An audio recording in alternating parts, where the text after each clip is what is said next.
with it. So it is 5:02. I'm going to go ahead and call this meeting to order. Brian, if you would start us off with a roll call, please. Okay. Wendover? Present. Snyder? Here. Brown? King? Here. Dubravik? DeKreiger? Here. Taylor? You do have a quorum. Okay. I guess I would ask for a motion of approval of the agenda with the understanding we may have to move item 5A further back into the agenda because I need to abstain on that issue, and until Gwen gets here, we won't have a quorum for that. Okay, I'll make a motion that we approve the agenda and moving 5A to Support. later in the discussion. Okay. Any other comments or questions? All in favor, please say aye. Aye. Motion carries unanimously. Then I will open the meeting to public comment other than the public hearing items that will be acted on later in this meeting. Is there anyone that would like to make any other public comment? Seeing none, we'll move on to the minutes from January 14.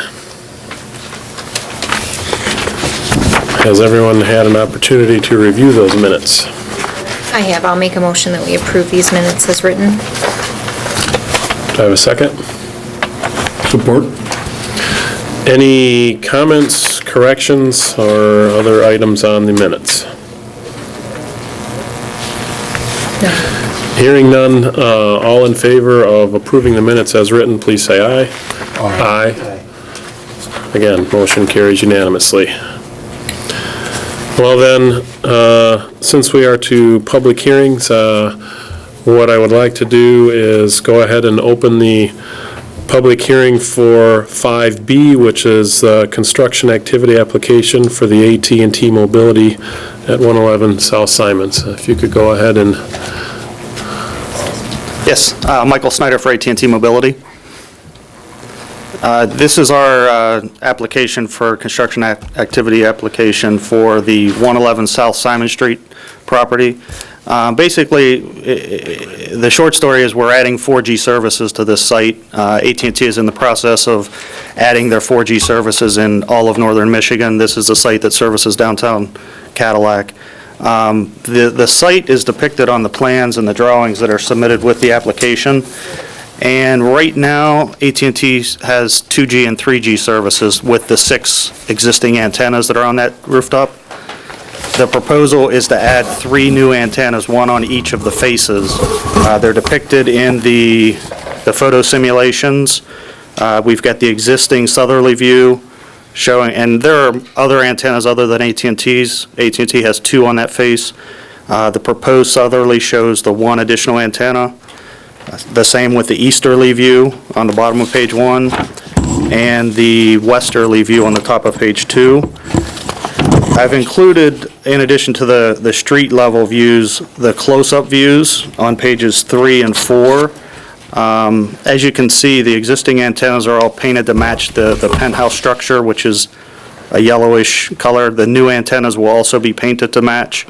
You can see the proposal for each of the new antennas. They really do blend into that facade pretty well.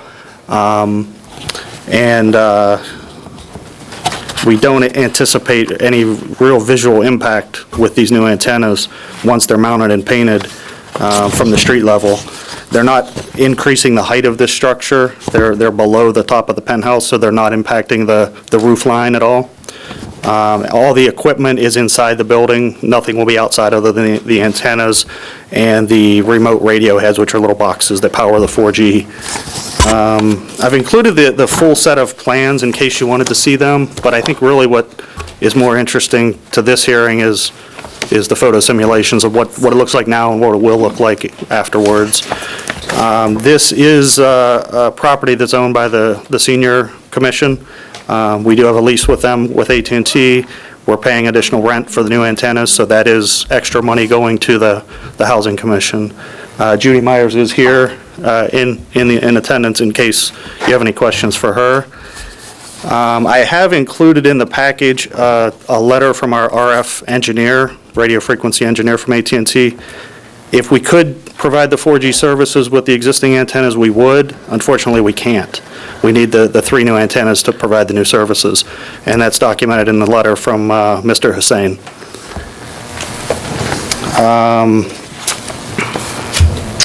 Yeah, that's what I have. I have any questions at all I can answer while I'm here? Does anyone on the commission have questions at this point? We can always ask them later too, but go ahead. I have one. The last antenna application from you folks was a different supplier or vendor, but it was going to be replacing some existing ones. Is there a replacement involved here? Will you be taking any off? No, the 6 that are on will stay. The 3 new ones will be alongside the 6 existing. The 6 existing run the 2G and 3G services. The 3 new antennas are solely for the 4G services. They're different technologies in the spectrum, so they can't run through the same physical antenna. And this is in lieu of obviously placing another site within the downtown area. We use this rooftop to provide the new services. At some point, will the 3G be outdated and dropped and those be removed then? You know, as long as people have a 3G phone, if they don't upgrade to 4G, the AT&T still has to provide the service. Okay. Their license mandates them to provide the services that they have to provide, and a lot of people don't upgrade. So as long as somebody has a 3G phone, the 3G antennas will stay there. Okay.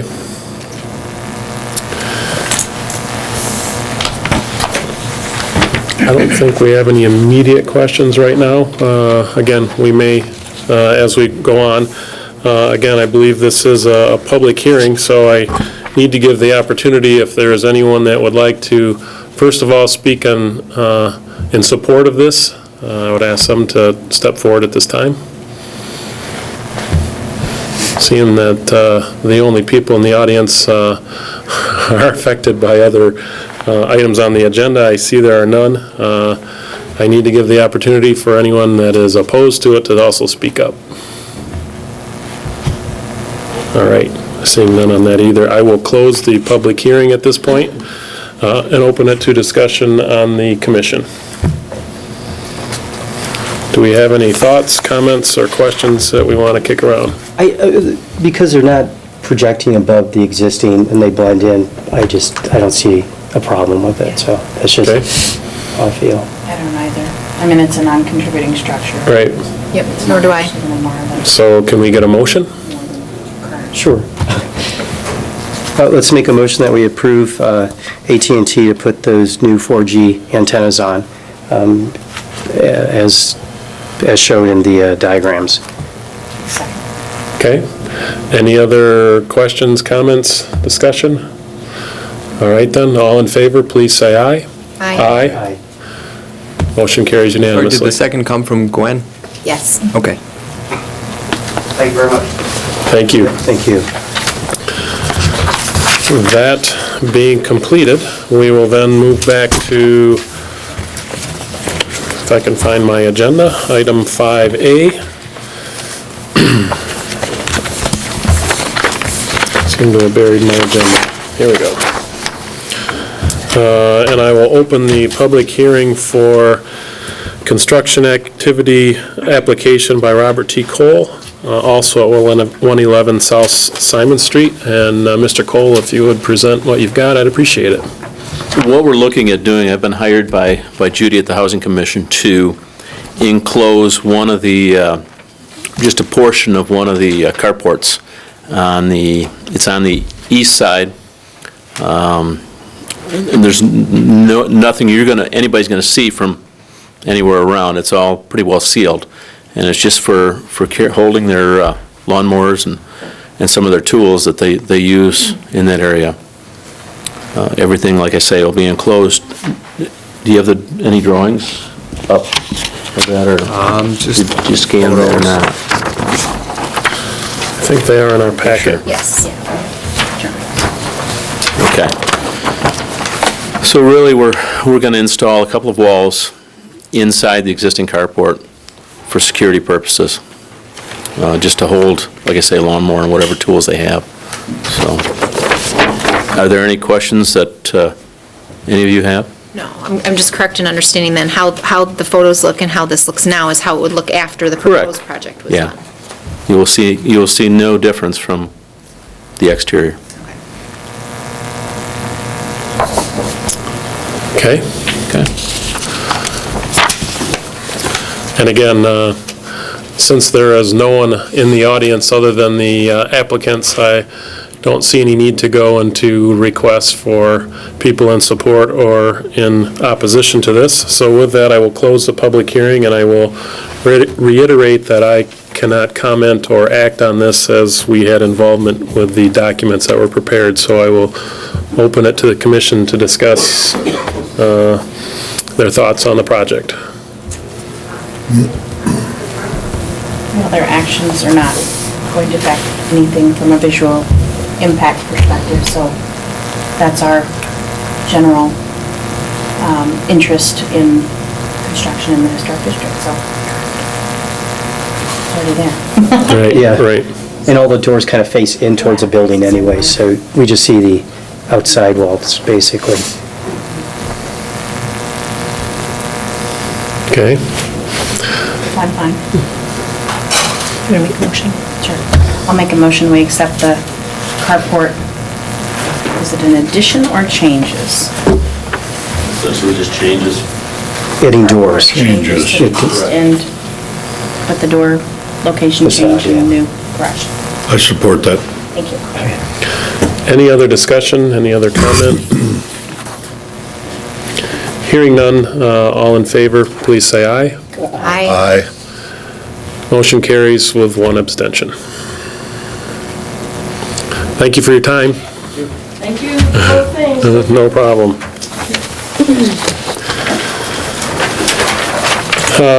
Moving on to item 6, which is new business, there is none. Item number 7, under old business, we have the Historic District Ordinance Review. In the memorandum from Brian, he did indicate that the attorney would be here at the next meeting, which is April 8th. It would be my recommendation that we take up discussion on it at that point, unless there are some items that people would like to bring up now, having read it. Talking about number 7? Number 7A, yes. The Historic District Ordinance, we talked last meeting about updating our historic ordinance to the state Historic District Ordinance, and there were some legal questions and implications, and we wanted to speak with the attorney on it, and he will be here next month. Okay. Yes.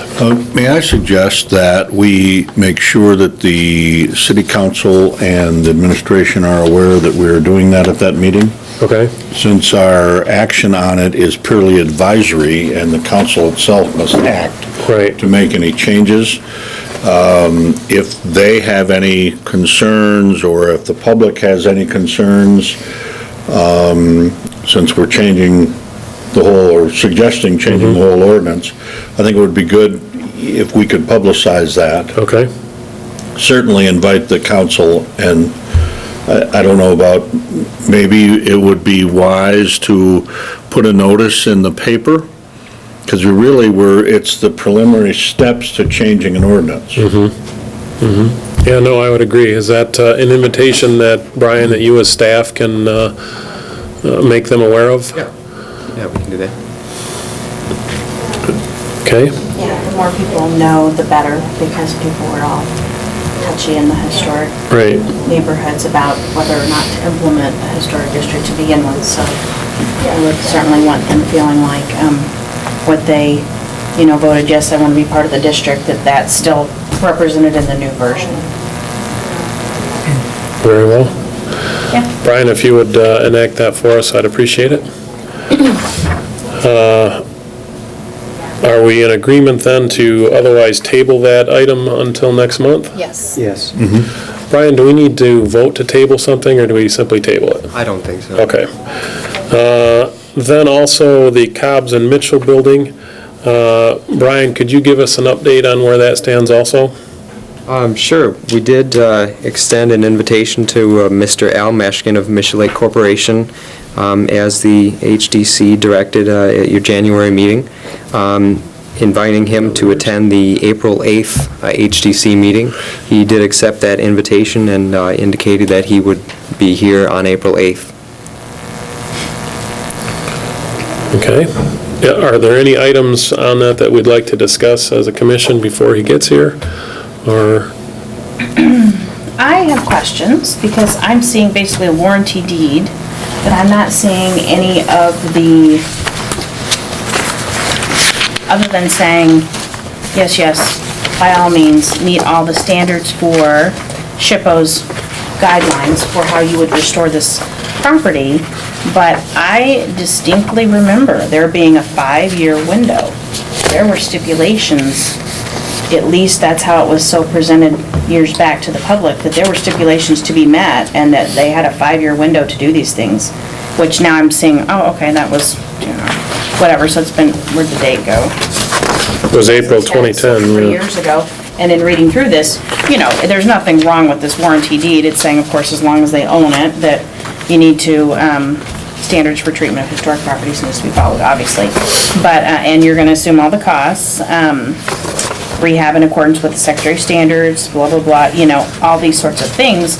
So there's nothing here, but there's nothing saying, like this needs to be done in a certain window, and for some reason, I could have sworn there were, and I could be wrong on this, and you might remember, were there not brownfield credits with this also, Mark?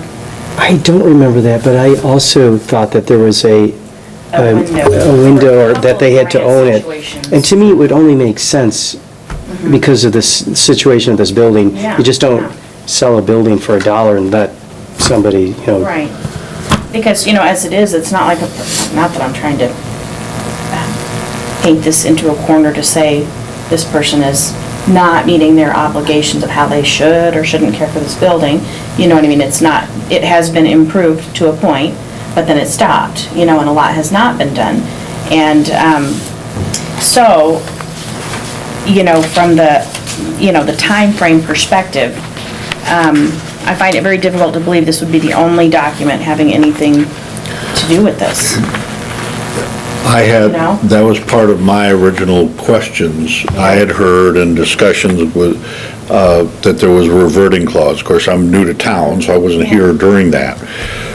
What you see is, what you've got is what the city is telling us in terms of the documents to it. There is no, and note for the record that the minutes show a conversation at our last meeting talking about a reverting clause. There is not one of record. Right. So we should note that, I think, in our minutes. But these are things that I would hope the city manager might be present at that discussion next month. In my conversation with him, those were exactly my concerns. I was trying to get to the bottom of it.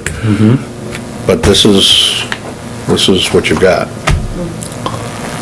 And in my mind, that all the more, and other information that I see and hear, it's all the more reason I'm concerned under the charge that we have, that we may be needing to go to the city commission and warn them that an historic building is in jeopardy.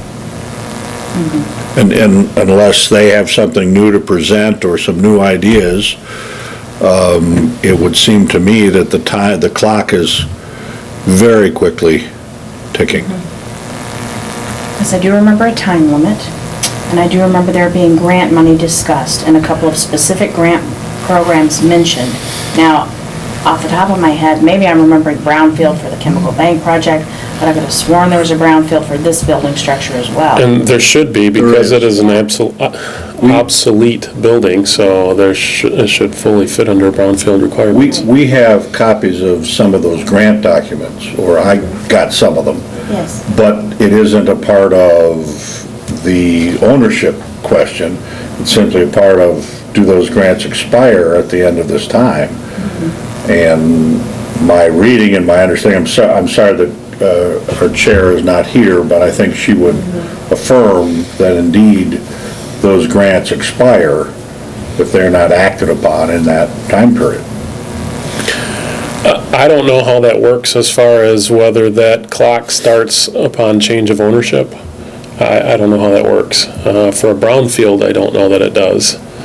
But again, that's something that I can't speak to. I don't know. And I guess part of my concern has been too, that when you work with buildings, as you do, and those that have done things on their own homes or paid for them to be done, you know, building projects are very expensive and costly, but not much has been done to that building. And the roof was redone before it ever changed hands. So that $1 million slate roof project never materialized. They did it on a Sunday afternoon with an out-of-town company in asphalt, you know, which I thought was just a crime against that building and what people could do for it and with it. But at least you have a sealed roof, okay? So, you know, And again, I think that, did what they thought they could do without, you know, because they were planning on moving the building on, I suppose, but. The state did that? Meaning the city. I Well, don't know. think MDOT did that. The state Yeah, that's what I'm saying. did MDOT did that prior to it going to the city. Yes. Yep. So, yeah, I misspoke there about the city. I believe you're right, that was MDOT. But, so as far as, and there was a little bit of masonry work done. So as far as interiorly, it was mostly cleaning up, picking up sort of things. And granted, you don't want to be gutting rooms that have these beautiful wallpaper and the embossed paper and stencils and this, that, and the other. So, but there's, you know, from electrical to plumbing to, you know, there's a lot that still needs to be done and was never addressed there. And so, and of course, it will be much more expensive because they'll have to fish walls to do all this stuff instead of ripping walls out, you know, which is the easy way to do it. So it'll, you know, increase pricing on all of that. So, I mean, I guess I just look at that and I say, the asking price, multiple hundreds of thousands of dollars, when this guy got it for $1, it seems downright criminal because no one's gonna pay that for it. For what needs to It go might into be it. worth it, but not here in Cadillac, you know? And so it's, it somehow in there just does not seem right. You know, I could see this person saying, hey, we bid off more than we can chew, and a reasonable price to compensate for what we put into it, even make 10 or 20 grand over that or something, but certainly not the price ranges that have been put up for that building. I apologize, I did not bring my complete file. I have those grants, and those are public documents. So I'd be happy to copy those and share them Yes, that would be great. before because I next thought meeting. But I all of think, that was to be brought to this meeting is what I. but I think we'll need some expert opinion, and our chair could help with that, on what the timeline is for those grants. And if the city manager were here, that would probably also be useful, because he's aware of this. It might not. It was a different city manager that all of this happened with. It happened just as he was getting here, and he in fact executed the final documents. Prisha did? I mean, what's his name? Marcus. Marcus. Yeah, Petcha. There you go. Appreciate it. Yes. He saw the final documents, but he was not a part of the negotiations Okay. and the process. So he is aware of this and happy to talk about it. So maybe we should Yeah. invite him to the meeting as well. I copied him in the email I sent to everybody for that reason. Okay. So, and that generated a phone call between us, but Yeah. Because if something were to move forward for him in a positive way, for him to develop the property, that would be wonderful for him and it'd be wonderful for the community. absolutely. But for it to sit and continue to slowly, you know, from the granite, you know, that big edging piece of granite that's like flipped up, you know, who managed to do that, I don't know, but, you know, things like that that happen over time to an unoccupied building, it just, it doesn't seem to warrant that, you know, how are you going to move it and get it back into the community as an active resource when you have this exorbitant price range, which, again, if there's nothing in here to limit how he addresses that, then I suppose he can set whatever price he chooses, but it doesn't seem appropriate to me, frankly, from an ethics perspective. I don't know, I guess the difficulty on that is I don't know that this addresses, it was in essence sold to him to do with as he pleases as long as he follows historic guidelines. And quite frankly, I think it was set up this way because the city does not want it back. No. Because they can't afford to update it or maintain it, so that's kind of a Let's say that hot potato. at the time, they felt this was the best way to go. And that maybe, of course, economic things were just beginning to tank, and they thought that maybe this was the best way to proceed. They may have a different feeling about it now. They being the city council, possibly. And the city administration. And hopefully, with the we get at our next meeting from the owners, Right. that will give us all some idea of if there's anything we can do to help, or whether this body will come into question here with our responsibility to alert the council. Right, what the input from the developer is gonna be, we need to get that input before we can really act on too much. Sure. But a little bit of a concern for that meeting is, Nan mentioned already that she has to abstain because of the listing. I will not be here in April because I'll be on a job site in South Carolina, so we have to make sure that there is still a quorum here. So I just waved that red flag. And I would like to see that meeting, but can't. Any other discussion on the Cobbs and Mitchell building now? I don't know if there's anything that we can act on at this point, so I guess if there is other information that comes up, as you mentioned, especially Ed, those grants, if you could get those passed around, that'd be great. Be happy to do that. Yeah, or get it to Brian to pass around, that would be wonderful. Be happy to do that. I appreciate your effort on it. I do too. Otherwise, as we move down the agenda, we have really no other items under tabled items or informational items. It comes to number 9, commissioner comments. Are there any commissioner comments?